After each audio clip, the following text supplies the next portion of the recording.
Episode 12. Be your own toughest editor. I am my own harshest critic. While I am in writing mode, I do some minor editing, usually one scene at a time, mostly double-checking spelling, continuity, character voices, and so forth. But when I change hats and begin the serious process of editing, it is literally the release of the Kraken. Editing is serious business. It is not running a spell and grammar checker. These are important tools, of course. With automatic insertion, word substitution, and now AI rearing its spastic head, all kinds of weird things can enter your writing. Sometimes you can't even make out what a sentence or word combination actually means because your software disfigured some oddly formed fragment or phrase. Word combinations can be frustrating. Things like taught he instead of to the. They look the same even when read 3 or 4 times. It's easy to end up with things like and, or the, that blow right past your critical analysis after hours of staring at your laptop screen. I have an entire page of oddities that I carry forward from one book to another to catch common errors like this. Below are a few of my favorites, but remember, that is just the start. Literally. Overuse of the word that.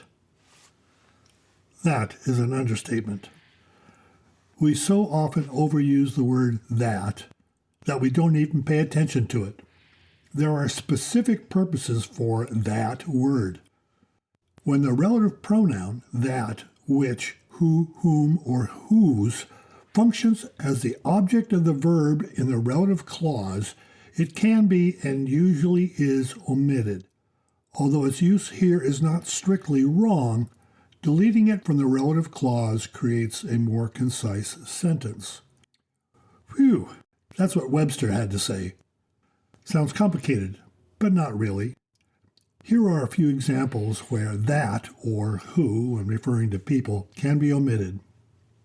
The results that I obtained may invoke positive social change. How about, the results I obtained may invoke positive social change? Hard to tell much of a difference. The article that I requested did not arrive on time. Take out the that. The article I requested did not arrive on time. Simple, clean. The participants who I interviewed met me at the local library. Let's try it this way. The participants I interviewed met me at the local library. The word that was not required in any of those 3 examples. Here's an exercise you could try.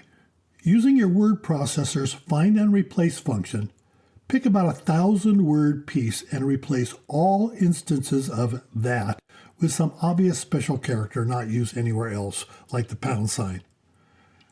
Next, read the selection aloud. Does it sound right? Does it make sense? If so, delete the pound sign and move on to the next. If it needs that to make sense, use it.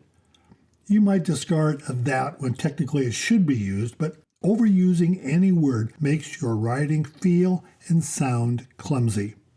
You will be surprised how much cleaner your narrative will be when you eliminate that overused word. Is it all right or all right? There are a lot of times when certain words stick you in the ribs. Is that really the correct word? There is a quick way to get to the crux of the matter using your browser. Take the case of alright, A-L-R-I-G-H-T, or all right, 2 separate words. Type alright, VS for versus, all right, 2 separate words, in your browser, just like that, and hit enter.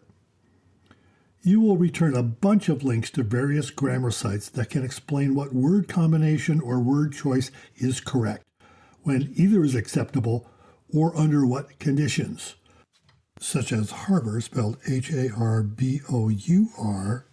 in England's English or Canadian English, versus American English's Harbor, H-A-R-B-O-R. Or, I studied maths in England, plural, short for mathematics, also plural, versus the American version, I studied math, Singular, short for mathematic. Oops, no, short for mathematics. Plural. Wow, go figure. There's a million things like this. Identifying character speech. This can be tough. I write a lot of unspecified dialogue. I prefer to let the visual representation of dialogue on the page determine who is speaking. A lot of she said and he replied gums up the page in my thinking. Then I began narrating my own audio. That proved to be a problem. So I've had to rethink my dialogue before I narrate.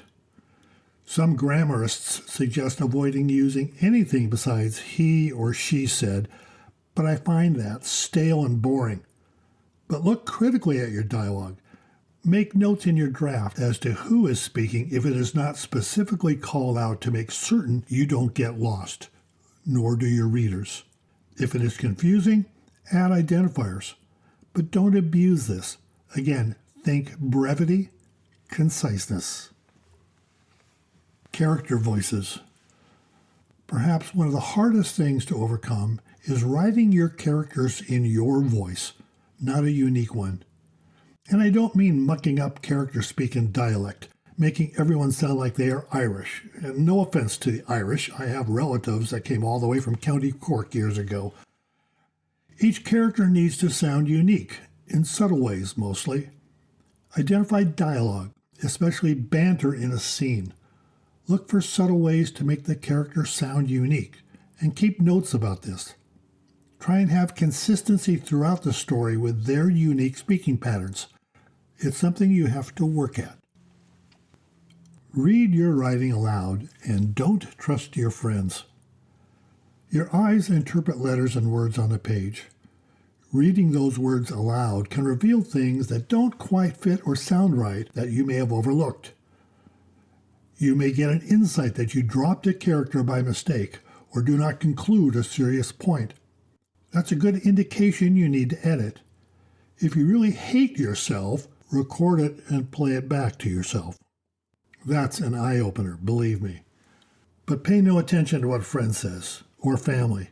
If I ask someone to read my rough draft, I don't want to hear, "Oh, I couldn't put it down." I read once the person who invented that phrase was actually beheaded during the French Revolution. If not, they should have been. I want to hear criticism. What works, what does not. I want to hear, what happened to character so-and-so? Or the ending feels off, too mushy. Stuff like that. Better yet, make those decisions yourself before anyone else reads it. Continuity. Continuity is always a challenge. How many times have you watched a movie where a character disappears for no reason?